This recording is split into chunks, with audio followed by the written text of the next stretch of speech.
mieux qu'une chaîne, un monde. RTGA, mieux qu'une chaîne, un monde.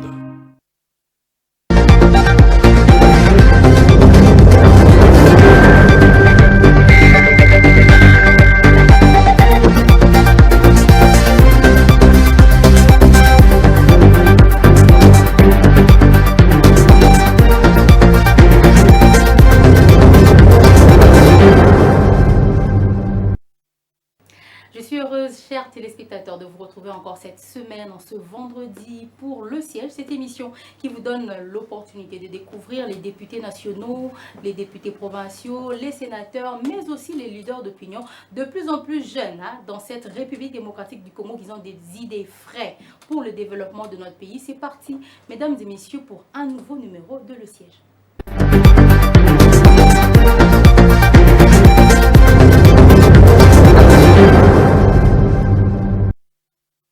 Aujourd'hui, Le Siège reçoit pour vous un jeune leader. En politique, il est analyste politique. Monsieur Jonathan Kalumba nous a fait l'honneur de venir sur notre plateau avec lui. Nous revenons sur cette grande rentrée parlementaire à l'Assemblée nationale et au Sénat. Je vous prie de suivre.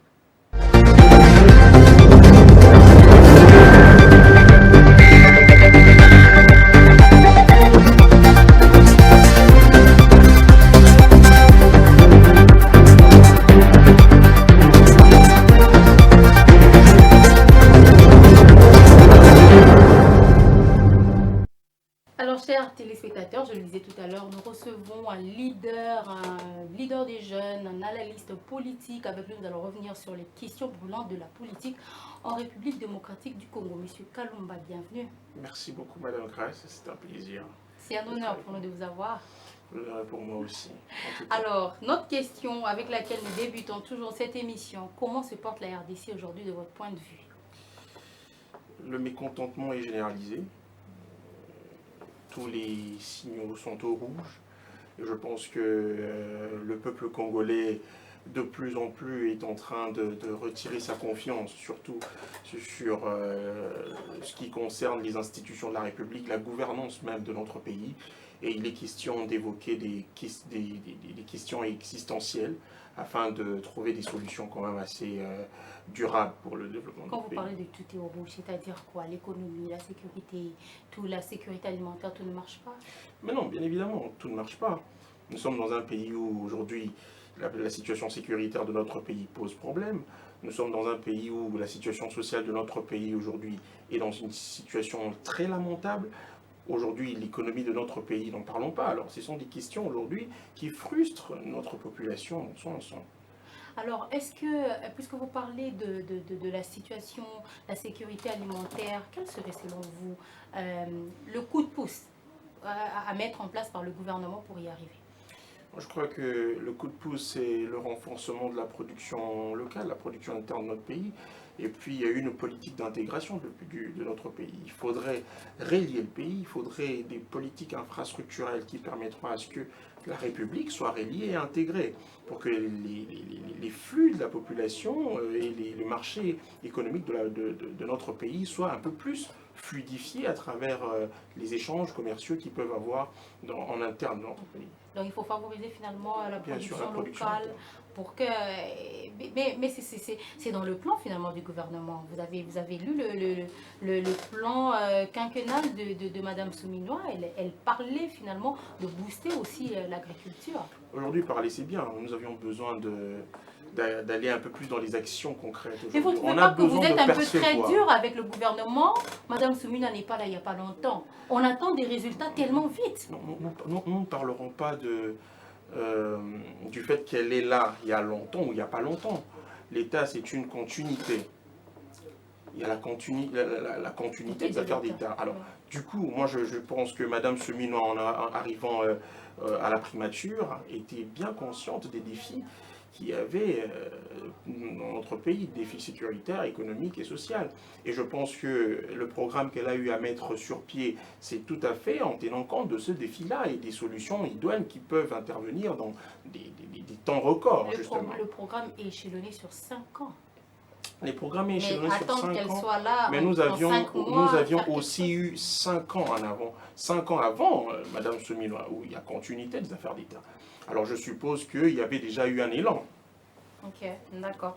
Alors, puisque vous parlez tout à l'heure de l'insécurité, on va y revenir parce qu'on va parler de ça vraiment dans l'Assemblée nationale. Puisque vous parlez de l'insécurité, quelle serait selon vous la recette magique, s'il y en aurait, pour que cette guerre finalement finisse, s'arrête?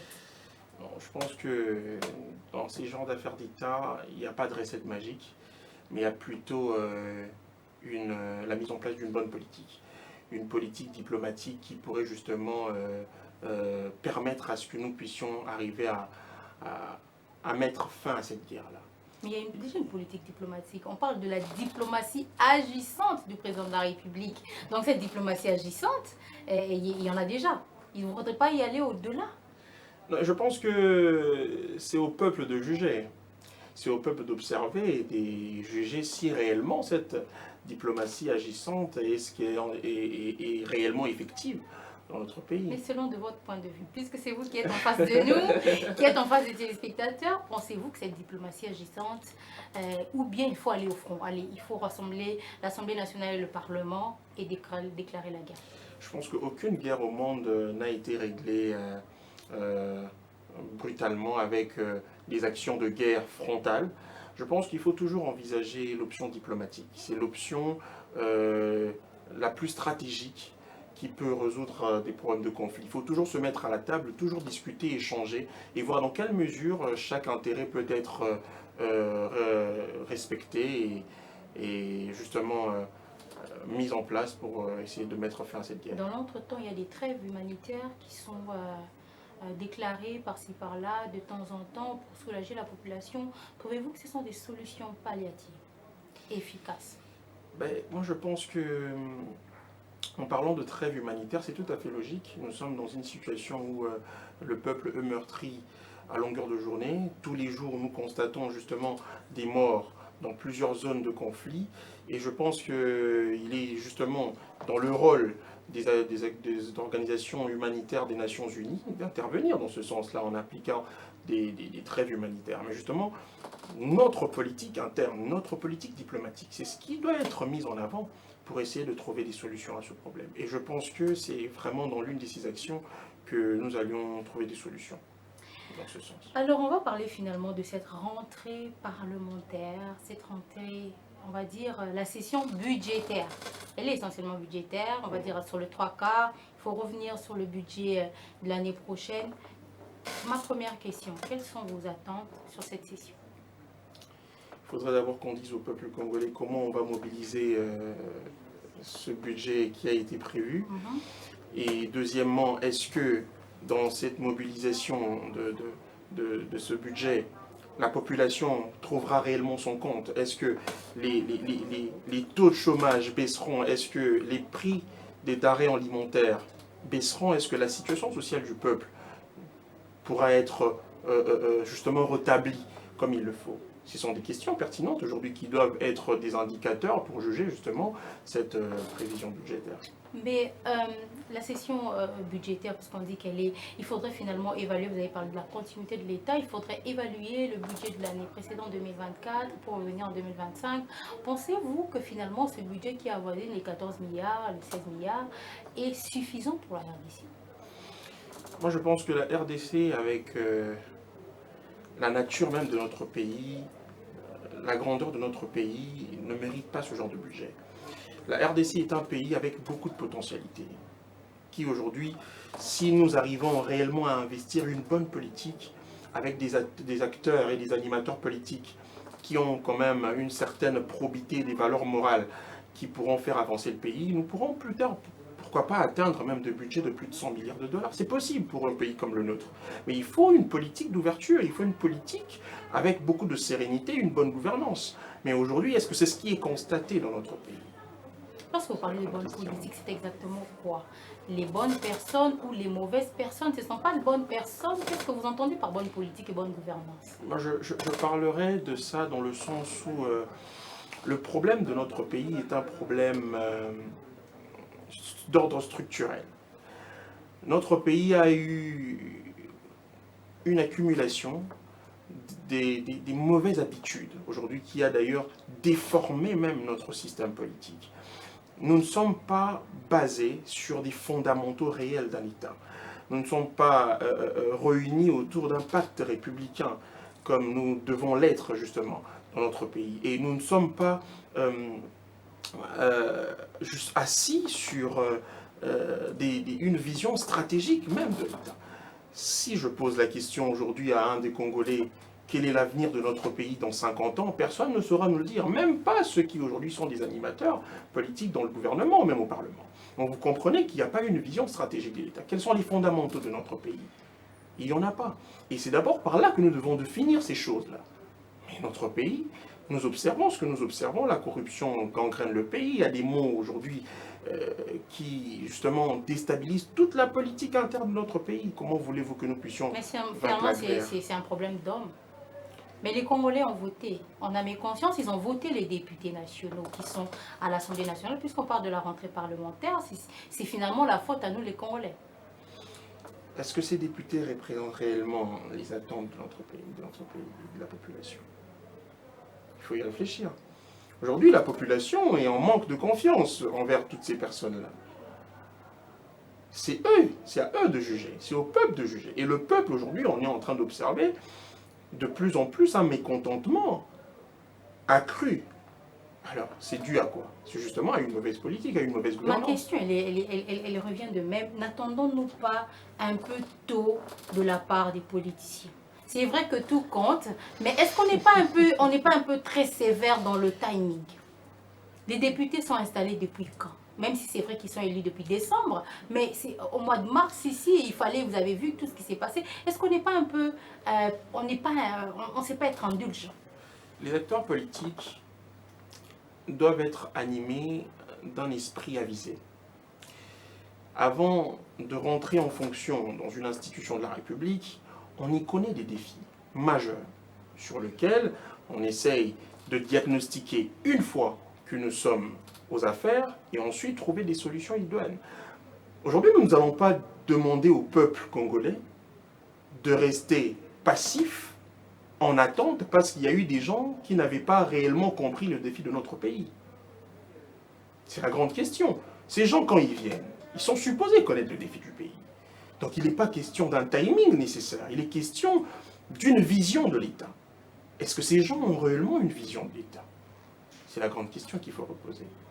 Et alors je pense qu'une fois que nous arrivons à solutionner ce problème, je pense que la République pourra avancer.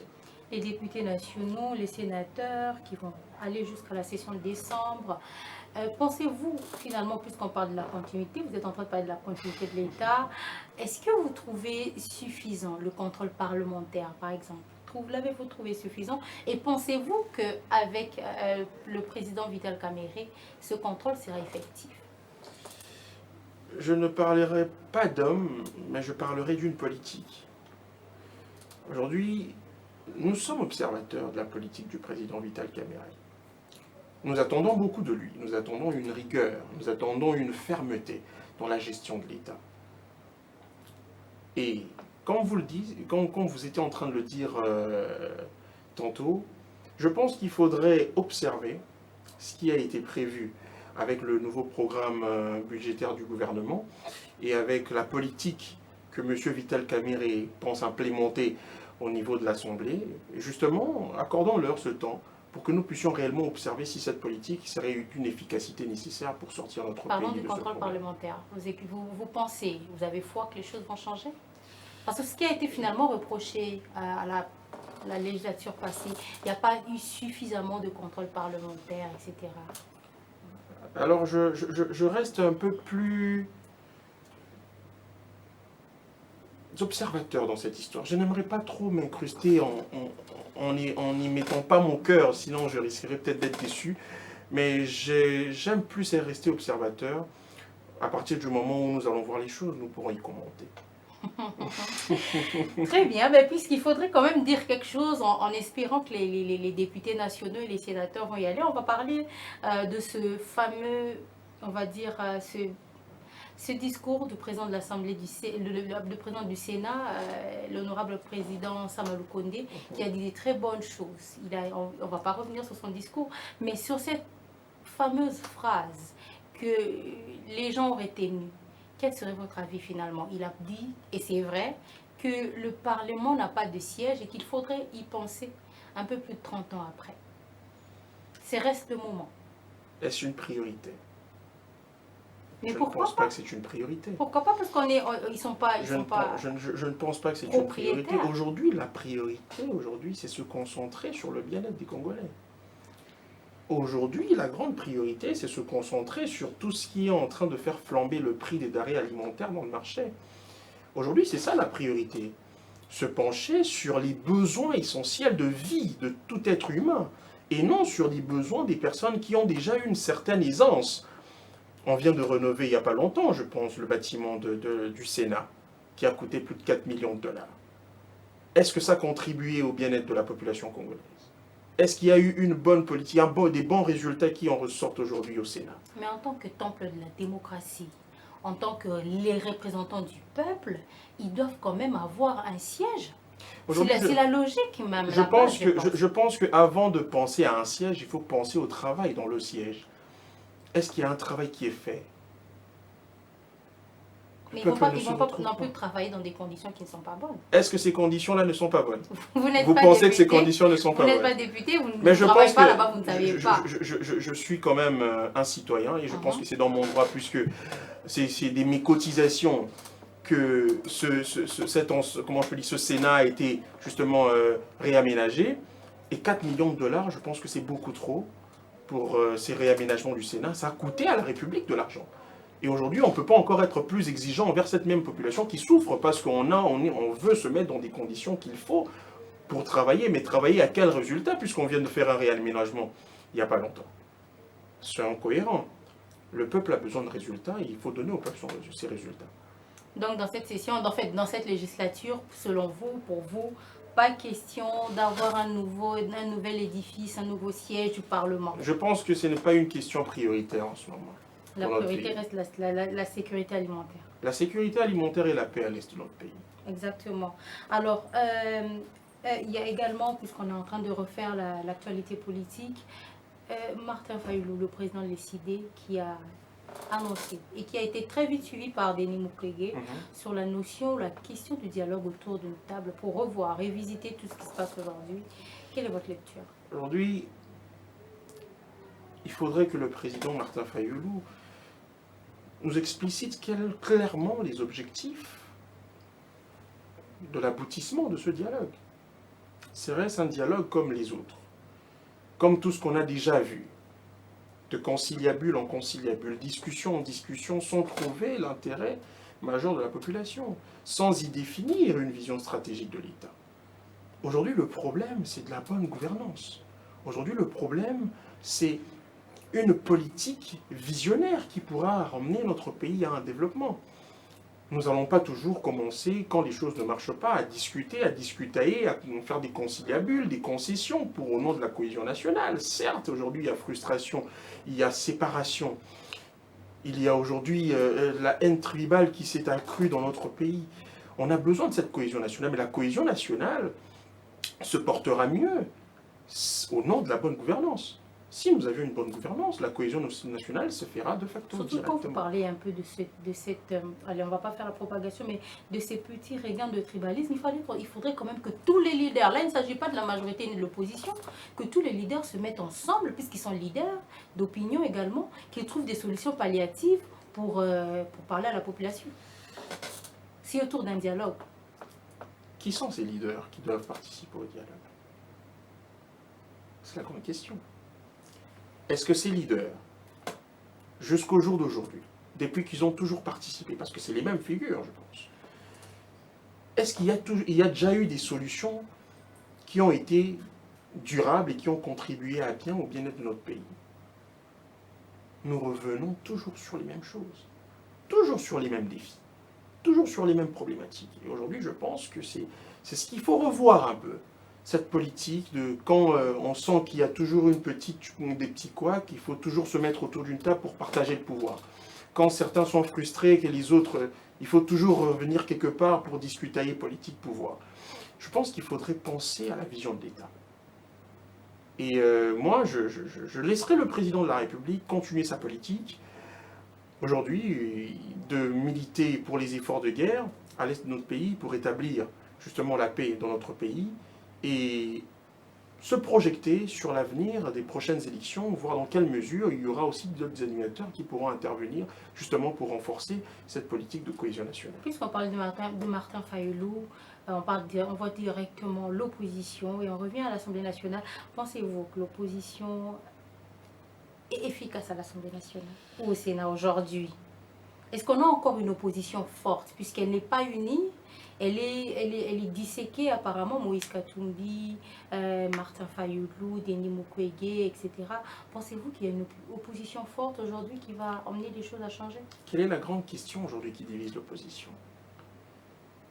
Aujourd'hui, pourquoi cette opposition est aussi faible et fragile aujourd'hui? Et l'on a compris que cette opposition est faible justement parce que cette opposition n'inspire plus les attentes du peuple, les attentes réelles de la population congolaise. Cette opposition ne joue plus son rôle. Son rôle, c'était lequel? Le contrepoids. Mais oui, bien sûr, il faut une équivalence. Il ne faudrait pas rester passif quand les choses vont mal dans notre pays. Il nous faut dire les choses comme elles sont. Montrer le côté opposé de la situation de notre pays. Mais face à une majorité écrasante que votre voix ne porte pas. Je ne parlerai pas au nom de l'opposition. L'opposition, ils sont combien de députés dans l'Assemblée nationale? Pensez-vous qu'ils vont, même s'ils portent une voix, ça passera? L'opposition, la vraie, c'est la population qui le porte. Et aujourd'hui, vous parlez de ces leaders-là. Est-ce que ces leaders-là portent toujours ces aspirations de cette même population qui peuvent aujourd'hui changer les choses? Parce que c'est eux le souverain, c'est le souverain primaire. C'est le peuple le souverain primaire. Est-ce que ce peuple compte toujours sur ces mêmes animateurs aujourd'hui qui représentent l'opposition de notre pays? Je ne pense pas. Et aujourd'hui, la question est de partager le pouvoir, se retrouver autour d'une table pour que chacun de nous puisse se retrouver pour un combat quelconque qu'ils ont eu à mener. Et voilà. Et je pense qu'il revient une responsabilité générationnelle de la nouvelle génération d'imposer une nouvelle politique de contrepoids. Il faudrait faire comprendre à la population certaines réalités aujourd'hui qui ne marchent pas dans notre classe politique. Le problème, c'est le système politique. Et cette classe politique, aujourd'hui, actuelle, ne répond plus aux attentes réelles de notre population. On sent que vous parlez comme ça peut-être parce que vous êtes de cette nouvelle génération des jeunes. Vous êtes frustrés parce que vous trouvez que vous n'avez pas de place ou parce que les aînés ne laissent pas la place. Est-ce qu'il faut mériter la place en politique ou il faut simplement qu'on la laisse parce qu'il faut un renouvellement de la classe politique? Je ne suis pas de ceux qui pensent que il faut qu'on leur laisse la place. Moi, je pense que le combat du pouvoir est un combat où il faut s'engager avec acharnement jusqu'à obtenir gain de cause. Mais je pense qu'il revient à chaque génération de porter un combat. Et aujourd'hui, notre génération a un combat, le combat de la refondation du Congo, le combat d'une vision stratégique de notre pays. Cette génération, aujourd'hui, où nous avions vu le Martin Fayulu, où nous avons vu le professeur Bahati, le président de la République lui-même, est-ce que cette génération de ces politiciens qui ont conduit ce pays jusqu'à aujourd'hui ont réellement répondu aux attentes de notre peuple? Je ne pense pas. Et je pense qu'aujourd'hui, il faudrait réellement un changement radical de notre système politique qui sera apporté par une nouvelle génération avec beaucoup de vigueur et beaucoup de fougue. La nouvelle génération, est-ce que c'est simplement la jeunesse ou bien la nouvelle génération, c'est des nouvelles têtes? La nouvelle génération, c'est une question de vision, c'est une question de perception d'avenir, c'est une question d'énergie, de nouveau souffle. Et je pense qu'aujourd'hui, nos aînés, certains parmi d'entre eux, je pense qu'ils n'ont plus réellement beaucoup à donner pour notre pays. L'AFDC, le président Bahati a fait un point de presse, a tenu un point de presse en disant haut et fort qu'il n'était pas très satisfait. Parce que finalement, ils sont une force politique et qu'il y a beaucoup de députés, etc., dans le parti politique, mais ils ne se retrouvent pas comme il se doit dans tout ce qui se passe. Vous pensez que là aussi, il fallait encore un renouvellement de la classe politique alors qu'ils sont une force politique?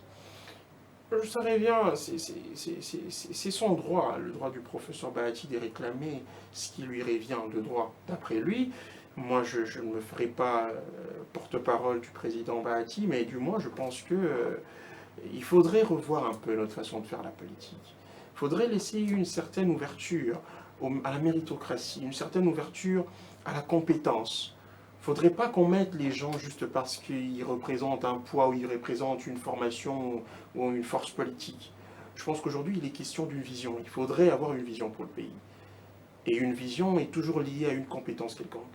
Et aujourd'hui, je pense que le président de la République, le problème de ce pays, se retrouve au niveau du casting qui est fait des animateurs qui gèrent ce pays depuis l'indépendance. Il faudrait revoir la façon dont nous avions à choisir nos animateurs, à choisir les gens qui nous gouvernent et à choisir les gens qui nous dirigent. Mais même lorsqu'on choisit des gens qui nous gouvernent, vous l'avez dit tout à l'heure, lorsqu'ils arrivent à l'Assemblée nationale, au Sénat, et que les priorités changent, finalement, qu'est-ce que le peuple devrait faire? Les priorités sont influencées par quoi? C'est la grande question. Les priorités sont influencées par les attentes du peuple. Et ce peuple attend de manger convenablement. Ce peuple attend de faire des déplacements par avion à bas prix. Ce peuple attend de travailler dans des bonnes conditions et d'être payé convenablement. Vivre décemment. C'est ça les attentes du peuple. Et je pense que nous ne devions pas nous cacher derrière une certaine... je pense qu'il faudrait changer un peu la façon de percevoir la politique dans notre pays. La façon de percevoir la politique, vous revenez encore sur... Ce sont des termes que la plupart des Congolais ne connaissent pas. Vous revenez encore sur cette... On va revenir sur la bonne gouvernance finalement. Et c'est ça, selon vous, qui pourrait remettre la RDC sur les rails. Bien sûr, on a un problème de gouvernance. Le problème, c'est les gens qui nous gouvernent. Vous allez voir vous-même la montée en puissance de la corruption, la montée en puissance de tout ce que nous voyons comme anti-valeur aujourd'hui dans la société. Un peuple est en train de comment je peux dire, le peuple, la société tombe, la société s'écrase carrément. On ne vit plus dans une société convenable, une société avec une certaine décence. La probité morale, on le met où? Les valeurs sont inversées, il y a inversion sur la chaîne de valeurs. Alors il faudrait revoir quand même une certaine chose, c'est un bon nombre de choses dans la politique de notre pays. Monsieur Kalumba, nous sommes vraiment à la fin de l'émission. Ça passe très rapidement. Un dernier mot sur la ville de Kinshasa, finalement, parce qu'il y en a... les pluies arrivent et vous êtes de cette génération qui voulait voir les effets un peu rapidement. Vous donnez beaucoup d'espoir au gouvernement provincial? Monsieur le gouverneur a promis beaucoup de choses. Il a dit que les Congolais basés, la bataille, va observer, ils vont même prendre des dettes, ils vont même trouver des partenaires qui vont les accompagner. Alors, nous nous mettons dans une position d'observation, on laisse le bénéfice du doute, on va voir les résultats qui seront justement mis en avant par rapport à leur programme. Quel serait votre mot de la fin aujourd'hui? Merci aux Congolais et que la résistance puisse résider dans nos esprits et que les choses vont avancer. Merci beaucoup, Monsieur Kalumba, d'avoir été notre invité d'aujourd'hui. Merci.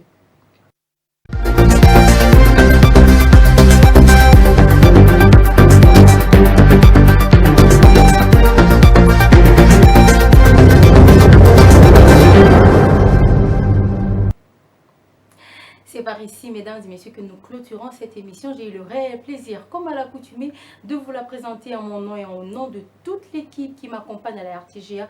Nous vous disons merci. Continuez de nous suivre sur CanalSat et sur les réseaux sociaux. On se retrouve très bientôt avec le même plaisir.